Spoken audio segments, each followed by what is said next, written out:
It was not my intention to doubt the doctrines of the Illuminati, and the principles of Jacobinism had not spread in the United States. On the contrary, no one is more fully satisfied of this fact than I am. George Washington, 1782. Last time on Perception Correction, we set up a foundation for better understanding how the Bavarian Illuminati was created and by who. Yep, Bavarian Illuminati is the full proper name of the most famous secret society that you either know nothing about, think it never existed, think they existed but were irrelevant, or think they currently run the world behind the scenes today. As we learned, this guy, Adam Weishaupt, started the Bavarian Illuminati in 1776 with help from this guy, Mayer Bauer aka Rothschild, and at some point this guy, Jacob Frank, a member of the cult of all cults. Watching the video before this is pretty much necessary before starting this one, so you know where we are in the story and how we got here.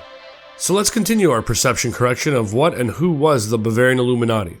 In this video we will learn about how the Illuminati was structured, the methods utilized to complete their goals and control its members, while sprinkling acknowledgements of their existence from previous world leaders. Hit the intro!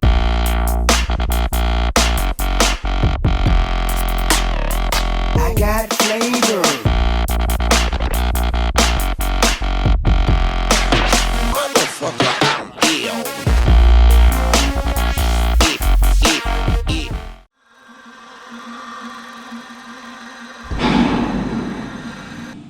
Weishaupt wrote this in a letter to a former student of his and fellow Illuminati member. Immediately under me, I have two into whom I infuse my whole spirit. These two in turn correspond with two others and so on. In this manner and with the simplest means possible, I will inflame 1,000 men into action. Similarly, this is the same method by which secret societies necessarily operate within the political sphere.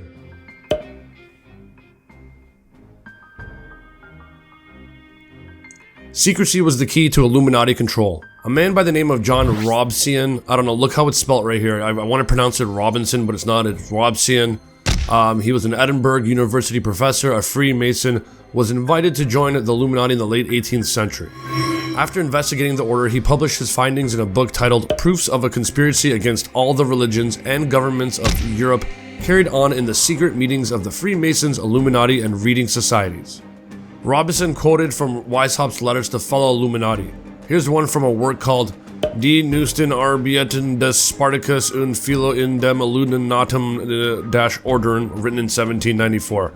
Definitely butchered that. And I gotta admit, I don't think I give a fuck. The great strength of our order lies in its concealment. Let it never appear in any place in its own name, but always covered by another name and another occupation. Today, Junior? None is fitter than the 3 lower degrees of Freemasonry. The public is accustomed to it.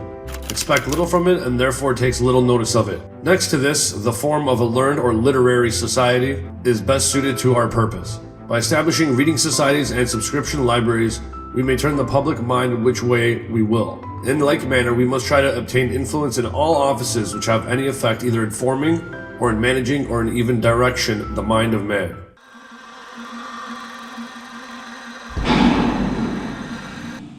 Illuminati cells were kept separate with leaders knowing only the names of their immediate superior or subordinates. This tactic has been used in modern times with the structure of the communist cells operating outside the old Soviet Union and today's terrorists.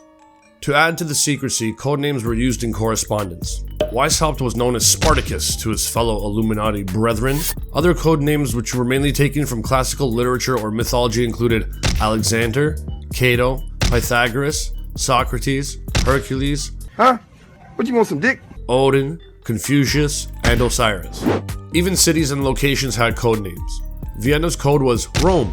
Austria's was Egypt. France was Illyria. Despite Weishaupt's animosity towards the Jesuits, he did end up borrowing their pyramidal structure to use for the Illuminati. Along with that, he incorporated structures of Freemasonry by using a similar system of degrees, esoteric instruction, and secret methods of recognition.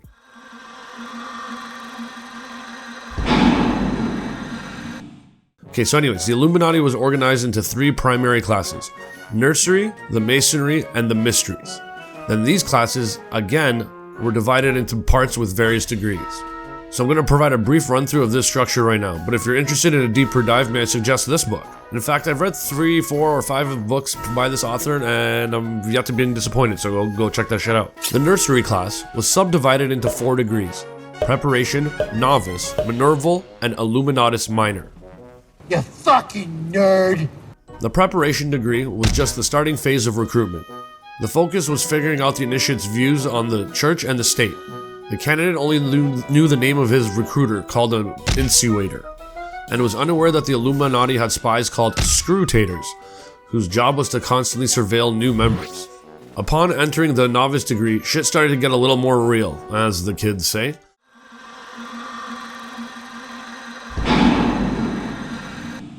The aspiring member was forced to sign an NDA called Silencio, along with being given a notebook.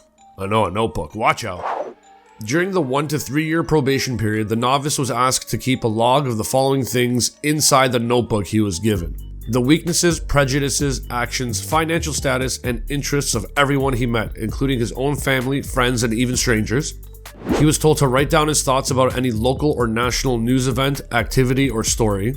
He was also asked to record his thoughts about his recruiter, aka Brother Insinuator. The Brother Insinuator was a huge factor in the initiate moving up throughout the ranks or not. Novices were also conditioned to be obedient. They had to take orders from their superiors without question. They also had to keep their mouths shut about the order's activities. The Masonry class was divided into 2 parts, containing a total of 5 degrees.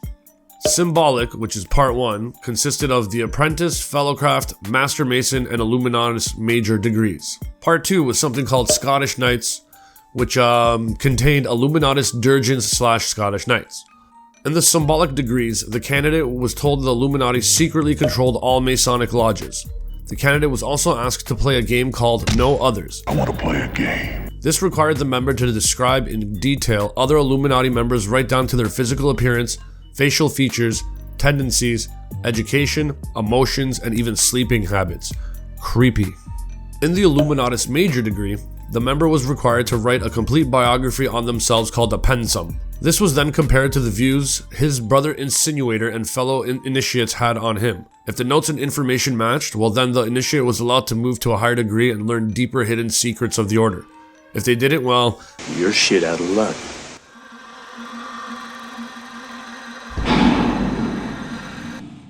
By the time you were a Scottish Knight degree, you were a well-vetted individual and could be made an administrator for the order, which in some instances involved being put in charge of an Illuminized Masonic lodge.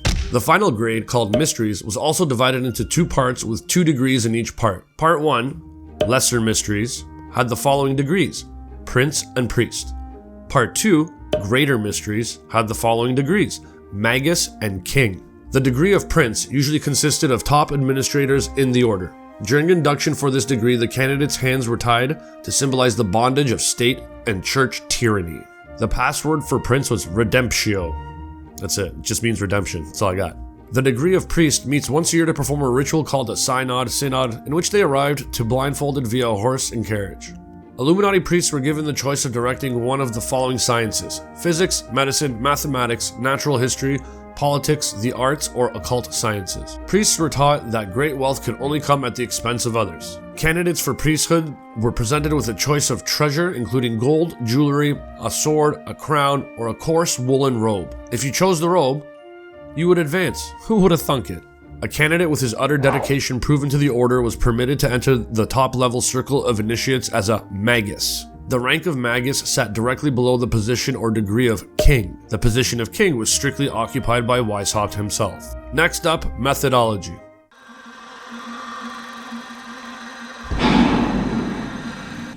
"18 to 30-year-old young men from wealthy and well-connected families were especially sought out for membership. Convincing academics and clergy to join the order was large in thanks to the charitable and philanthropic public image that was created for the order by the order. Many believe the Illuminati was a Christian effort to unify society into one big happy society. Weishaupt explained, "These powers are despots when they do not conduct themselves by principles, and it is therefore our duty to surround them with its members so that the profane, non-illuminated persons may have no access to them. Thus we are able most powerfully to promote interests. If any person is more disposed to listen to princes other than the order, he is not fit for it and must rise no higher. We must do our utmost to procure the advancement of Illuminati into all important civil offices." So, Buddy's pretty much telling you right there to listen to people from the order itself above any people of authority in society. Fuck the police coming straight from the underground. Weishaupt also said, "Behold our secret. Remember that the end justifies the means, and that the wise ought to take all the means to do which good, the wicked take to do evil." So basically, if lies, theft, murder, wars, and deceit result in a mission accomplished for the illuminated ones, then that's okay. Illuminati were indoctrinated with the Weishaupt blend of esoteric knowledge. Weishaupt also took on a philosophy that has always ended with horrible results, a philosophy shared by numerous tyrants including Hitler.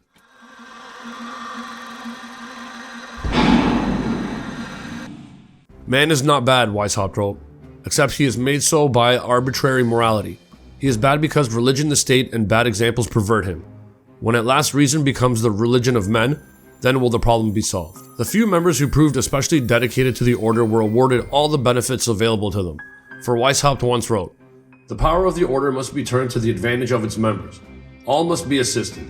They must be preferred to all persons otherwise of equal merits. Money, services, honor, goods, and blood must be expended for the fully proven brethren." At this point, the breadcrumb trail of information from numerous sources ties in the Illuminati with communism with what many may call the most dangerous book in history, and then that book back into the Illuminati. That coming full circle, I'm not going to try to touch this topic about this book until I'm more educated on what's going on there. Alright, let's call it a day here. Thank you for joining us for hopefully episodes 1 and 2 now on the Illuminati. We're going to throw a little curveball into our story timeline. Instead of continuing on with the Illuminati, the next video, which will be the third in this series, is going to go and finally do an introduction to the cult of all cults, because they are rather important as to what's going on here and future on in the history of the world. So hopefully you'll join us for that, and until then, hit the outro. Motherfucker, I'm ill.